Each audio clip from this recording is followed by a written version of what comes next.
السلام علیکم ورحمۃ اللہ وبرکاتہ۔ سورۃ البقرہ آیت نمبر 115۔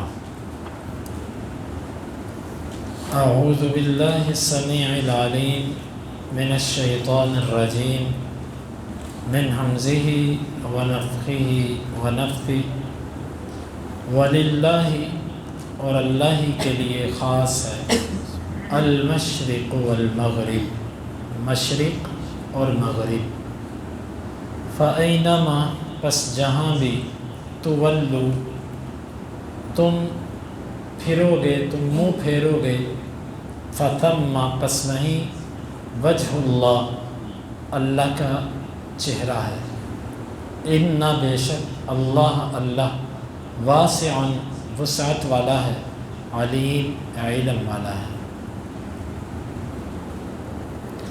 وَلِلَّهِ الْمَشْرِقُ وَالْمَغْرِبُ، اور مشرق و مغرب اللہ ہی کے لیے ہے۔ فَأَيْنَمَا تُوَلُّوا فَثَمَّ وَجْهُ اللَّهِ، پس جہاں بھی تم منہ کرو گے اسی طرف اللہ کا چہرہ ہے۔ اِنَّ اللَّهَ وَاسِعٌ عَلِيمٌ، بے شک اللہ تعالی وسعت والا ہے، علم والا ہے۔ اس آیت مبارکہ کے شان نزول پر مفسرین نے مختلف باتیں لکھی ہیں۔ پہلی بات یہ ہے کہ یہ آیت اس وقت اتری کہ جب آپ کا قبلہ بیت المقدس کی جگہ پر دوبارہ بیت اللہ کیا گیا، کیونکہ جب آپ مکہ میں تھے نا، قبلہ اس وقت بھی بیت المقدس ہی تھا،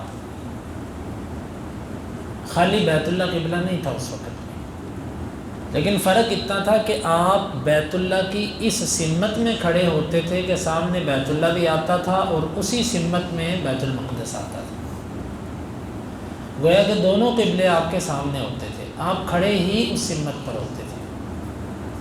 آج بھی وہ جگہ اللہ کے نبی صلی اللہ علیہ وسلم جہاں پر نماز پڑھا کرتے تھے وہ مصلی معلوم ہے، مصلی رسول سے کہا جاتا ہے، بیت اللہ کے جو جاتے ہیں انہیں معلوم ہے۔ ادھر آپ کھڑے ہوں گے تو آپ دیکھیں گے کہ سامنے اسی سمت میں بیت اللہ بھی آتا ہے اور اسی سمت میں آگے بیت المقدس بھی ہے۔ بیت اللہ میں جو آپ مکی کے اندر جو آپ تقریباً 13 سال رہے، یہاں پر تو آپ کو کچھ مشکل نہ آئی، لیکن جب آپ ہجرت کر گئے مدینے میں تو وہاں پر مشکل آئی کہ مکہ جو تھا وہ پیچھے رہ گیا اور بیت المقدس جو تھا وہ سامنے تھا۔ وہاں پر 16 سے 17 ماہ آپ نے نمازیں بیت المقدس کی طرف منہ کر کے پڑھی، اور آپ بار بار یہ چاہتے تھے کہ قبلہ ہمارا وہی کر دیا جائے جو ہمارے باپ ابراہیم کا تھا۔ تو جب آپ کی دعا قبول کی گئی، آپ کا قبلہ وہ والا کر دیا گیا، تو یہودیوں نے اور دیگر جاہلوں نے اعتراض شروع کر دیا کہ یہ کیسا نبی ہے جو کبھی مشرق کی طرف منہ کر لیتا ہے، کبھی مغرب کی، یعنی کبھی کسی طرف منہ کبھی کسی طرف منہ۔ تو اللہ تعالیٰ نے فرمایا کہ مشرق ہو کہ مغرب ہو وہ سب ہمارے ہیں، جدھر بھی منہ کر کے ہم نماز پڑھنے کا حکم دیں، اصل نماز تو ہمارے لیے ہے، تو جدھر کو بھی پڑھ لے، اس میں کوئی حرج والی بات نہیں۔ تو یہ ایک اس کا شان نزول بیان کیا جاتا ہے۔ دوسرا اس کا پس منظر یہ بیان کیا جاتا ہے کہ صحابہ کرام کسی سفر پر تھے اور انہیں قبلہ مل نہیں رہا تھا، رات کا وقت تھا، انہوں نے اپنے اپنے اندازے کے مطابق جدھر کو سمجھ آئی منہ کر کے نماز پڑھ لی۔ جس نے جدھر نماز پڑھ لی اس نے نشانی لگا دی کہ میں صبح دیکھوں گا کہ میں نے نماز کس طرح پڑھی۔ تو وہ کہتے ہیں کہ جس وقت ہم صبح کی، فَإِذَا نَحْنُ صَلَّيْنَا إِلَى غَيْرِ الْقِبْلَةِ، ہم نے جب دیکھا تو ہم نے نماز قبلے کے غیر کی طرف منہ کر کے پڑھی تھی۔ ہمیں بڑا رنج ہوا کہ پتہ نہیں اس نماز کا کیا بنا۔ تو اللہ تعالیٰ نے یہ آیت اتار دی کہ ایسی صورتوں میں تم مشرق کی طرف منہ کرو یا مغرب کی طرف کرو، یہ سب اللہ ہی کے لیے۔ اس کا یہ مطلب نہیں ہے کہ آپ کو اختیار ہے آپ قبلے کی طرف منہ کرو کہ نہ کرو، قبلے کی طرف منہ کرنا فرض ہے، لیکن بعض صورتوں میں منہ کرنا اس کی طرف اس کی فرضیت باقی نہیں رہ جاتی۔ مثلا جب آپ کو علم نہیں کہ قبلہ کدھر ہے، اس صورت میں اس کی فرضیت نہیں رہی، دوسری صورت یہ ہے کہ آپ کو روک دیا گیا ہے قبلے کی طرف منہ کرنے سے. کوئی ظالم ہے وہ آپ کو کہتا ہے میں تمہیں قبلے کی طرف منہ کر کے نماز نہیں پڑھنے دوں گا. آپ کو جدھر موقع ملتا ہے آپ ادھر منہ کر کے نماز پڑھ لیں, کیونکہ مشرق و مغرب اللہ کا. تیسری صورت یہ بنتی ہے کہ جب آپ سفر کر رہے ہیں اور نفل نماز پڑھ رہے ہیں تو سواری کا منہ جدھر بھی ہے آپ اس طرف بھی منہ کر کے, اگرچہ اگر قبلے کا علم ہے اور سواری اس طرف مڑ سکتی ہے تو موڑ لیں, اس طرف موڑ کے نماز شروع کریں اور پھر جس طرف وہ چاہے جانے دیں.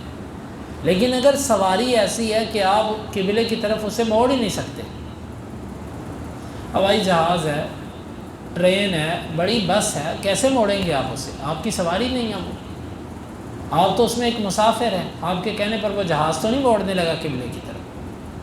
تو پھر آپ جس طرف بھی ہیں اسی طرف بیٹھ کے آپ منہ کر کے نماز پڑھ لیں, نفل نماز. چوتھی صورت یہ بنتی ہے جب قبلے کی فرضیت ساقط ہوتی ہے کہ جب آپ خوف کی حالت میں ہیں, جنگ کی حالت میں ہیں, خوف کی حالت میں ہیں, آپ قبلے کی طرف منہ کر نہیں سکتے, کیونکہ اگر آپ قبلے کی طرف منہ کرتے ہیں تو دشمن پیچھے ہے, آپ کی دشمن کی طرف پشت ہو جائے گی, اس کے لیے بڑا آسان ہے آپ کو فائر کرنا. اس صورت میں بھی آپ کی قبلے کی فرضیت ساقط ہو جاتی ہے. اور اگر آپ کسی دشمن کو پکڑ رہے ہیں, چل رہے ہیں, جنگ کے میدان میں دوڑ رہے ہیں, وقت کم ہے, تو بھی اس کی فرضیت ساقط. جس طرح کہ عبداللہ بن انیس, ابو داؤد کی روایت ہے, اللہ کے نبی صلی اللہ علیہ وسلم نے ان کو بھیجا خالد بن سفیان کو قتل کرنے کے لیے. یہ وہ ظالم تھا جو اللہ کے نبی صلی اللہ علیہ وسلم کے خلاف دستے بنا کر بھیجا کرتا تھا. آپ نے بھیجا عبداللہ بن انیس کو کہ جاؤ اسے قتل کر کے آؤ. جب وہ قتل کرنے کے لیے گئے تو عصر کے بعد کا وقت تھا اور وقت بڑا تھوڑا تھا. ادھر سے نماز کا وقت ختم ہوا چاہتا تھا اور ادھر سے اس ظالم کو قتل بھی کرنا تھا طریقے سے. تو عبداللہ بن انیس نے پھر چلتے چلتے اس کی طرف نماز پڑھی. تو یہ سب صورتیں ایسی ہیں کہ جن میں قبلے کی فرضیت ساقط ہو جاتی ہے. بصورت دیگر قبلے کی طرف منہ کر کے نماز پڑھنا فرض ہے. اور بعض نے اس کا شان نزول یہ بھی بیان کیا ہے کہ جس وقت نجاشی فوت ہوا تو اللہ کے نبی صلی اللہ علیہ وسلم نے فرمایا کہ تمہارا بھائی نجاشی فوت ہوا ہے, اس کے لیے تم نماز جنازہ ادا کرو. تو کچھ صحابہ کرام نے کہا اللہ کے رسول اس سے تو بیت اللہ کی طرف منہ کر کے نماز نہیں پڑھی کبھی. تو اس موقع پر یہ آیت اتری کہ وہ مسلمان ہو چکا تھا, اس نے جدھر بھی نماز پڑھی ہے مشرق و مغرب اللہ کا ہی تو ہے. تو بہرحال اس آیت مبارکہ کا مطلب یہ نکلا کہ مشرق اور مغرب مجبوری کی حالت میں آپ جس طرف بھی منہ کر کے نماز پڑھیں گے مشرق و مغرب اللہ کا ہے. اللہ تعالیٰ کے ہاں آپ کی نماز قبول ہے جب آپ معذور ہیں. فَإِنَّمَا تُوَلُّوا فَثَمَّ وَجْهُ اللَّهِ, جہاں بھی تم منہ کرو وہاں پر اللہ کا چہرہ ہے. اس آیت کو سمجھیے. اکثر لوگ اس کو کہتے ہیں جہاں بھی تم منہ کرو گے وہاں پر اللہ کا علم ہے یا اللہ کی قدرت ہے, اس طرح کی تعبیر. بہتر ہے کہ اس کا معنی چہرہ ہی کیا جائے. اس کی وجہ یہ ہے کہ آپ اس مثال کو یوں سمجھیں, اس آیت مبارکہ کو سمجھنے کے لیے آپ کو کچھ احادیث سامنے رکھنی پڑیں گی. حدیث کے اندر آتا ہے کہ قرآن میں آتا ہے واسع کرسیہ السماوات والارض, اللہ کی کرسی اتنی بڑی ہے کہ زمین اور آسمان اس کی کرسی کے نیچے آتے ہیں. یہ تو قرآن میں آتا ہے نا. حدیث نے اس کی وضاحت یوں کی ہے, حدیث کہتی ہے کہ کرسی کے آگے زمین اور آسمان کی مثال ایسے ہے جیسے کسی وسیع چٹیل میدان کے اندر ایک چھلا پڑا ہوتا ہے.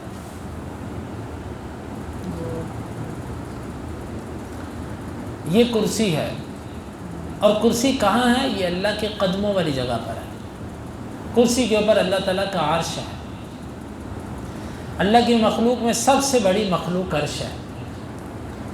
حالانکہ کرسی اللہ کی اتنی بڑی مخلوق ہے کہ زمین و آسمان اس کے آگے ایسے ہیں کہ جیسے چھلا پڑا ہوتا ہے. اور پھر کرسی سے اوپر عرش ہے, عرش سے اوپر اللہ رب العالمین ہے.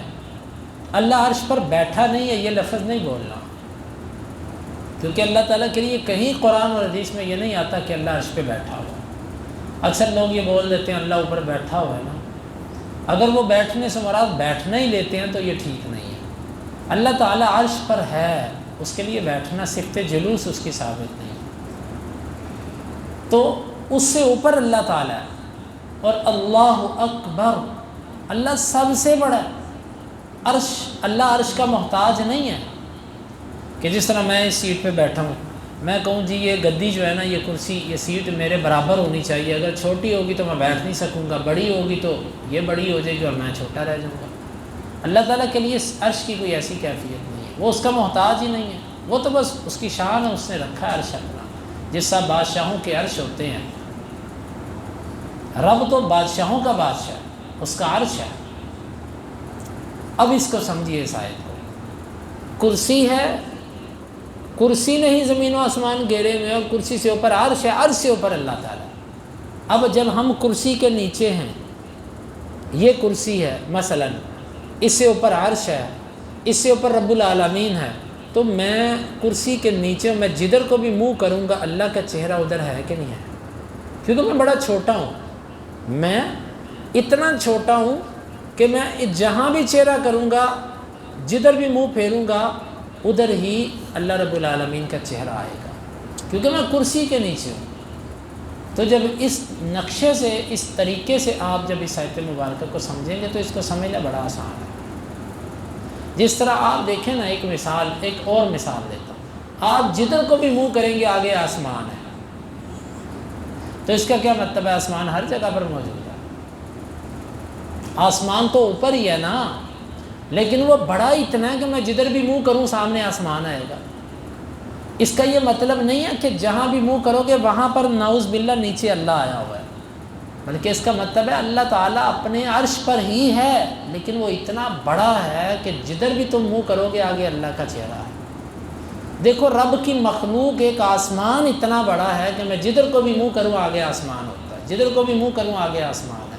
تو جو خالق ہے، جو آسمان جس نے پیدا کیا، اور یہ آسمان اس کی کرسی کے آگے ایسے جیسے ایک چھلا، تو وہ خود کتنا بڑا ہے۔ اس سے آپ جب اس آیت کو سمجھیں گے تو یہ بڑی آسانی سے سمجھ آئے گی، وگرنہ کئی لوگوں نے اس کے لیے بڑی تعویلیں کی، بڑے عجیب عجیب معنی کیے۔ واللہ عالم بالصواب۔ فَإِنَّمَا تُوَلُّوا فَثَمَّ وَجْهُ اللَّهِ، پس جس طرح بھی تم منہ کرو گے وہاں اللہ کا چہرہ ہے۔ ان اللہ واسع علیم، اللہ تعالیٰ وسعت والا ہے، ہر چیز اس کے علم میں ہے، ہر جگہ اس کے علم میں ہے۔ ہاں یہ کہہ سکتے ہیں کہ ہر چیز اللہ کے علم میں ہے، علم کے اعتبار سے وہ ہر جگہ پر ہے، آپ یہ لفظ بول سکتے ہیں، لیکن یہ نہیں کہہ سکتے کہ وہ ذات کے اعتبار سے ہر جگہ۔ کیوں؟ الرحمن علی العرش استوى، امام ابن القیم رحمہ اللہ نے 1000 کے قریب دلائل کا دعویٰ کیا ہے الصواعق المرسلہ میں، اللہ تعالیٰ کے عرش پر ہونے کے۔ 1000 تو بہت بڑا ہے، ایک دلیل بھی ایک مسلمان کے لیے کافی ہوتی ہے۔ اللہ تعالیٰ عرش پر ہے، ہر جگہ پر نہیں ہے۔ یہ عوام الناس کا عقیدہ کہ اللہ ہر جگہ پر ہے، اہل علم کا، محدثین کا یہ عقیدہ نہیں تھا، حدیث سے اور قرآن سے یہ بات نہیں ملتی، اللہ تعالیٰ عرش پر ہی ہے۔ تو یہ ہے اس آیت مبارکہ کا مطلب، ان اللہ واسع علیم، بے شک اللہ تعالیٰ وسعت والا ہے، علم والا ہے، کوئی بھی جگہ، کوئی بھی مکان اس کے علم اور اس کے وسعت سے خالی نہیں ہے۔ اللہ رب العالمین سے دعا ہے اللہ تعالیٰ اس آیت مبارکہ کو سمجھنے کی اور عمل کی توفیق عطا فرمائے۔